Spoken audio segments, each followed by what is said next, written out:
嘉义县的风灾严重，亲像伫溪乡的光华村是电4天，对外道路拢断去。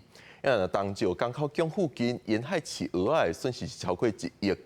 水上乡是有翁仔某暗时时阵出门，车路淹水，伫咧塞车的时阵，翁婿是跋落沟仔，找着人的时阵已经是死亡。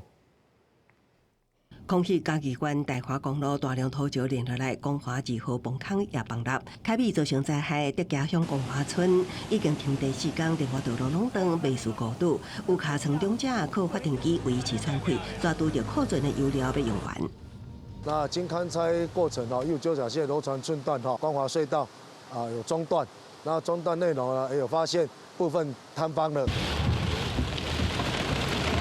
警方伫错路的土沙水中帮忙送油，公所表示，当地大约500户村民粮食也足，再进行抢通备用道路。东石乡是到拜六也有积水，港口江头前加7管道拜六入口下加9管道，加附近的国小因为地势较低，水深捌达到大人的脚肚。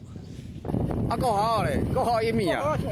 哎，沿海北水湖受到附近，加网寮溪港也有大量的蚵仔边受损。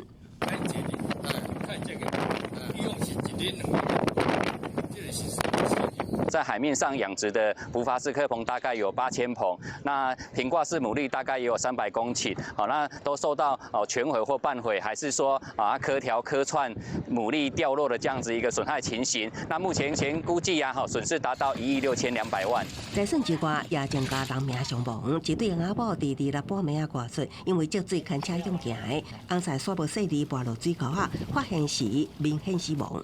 风台影响在面大，民雄西昌村的积水退了后，居民整理卢灿灿家园，唔拿财损，也劳心劳力。记者综合报道。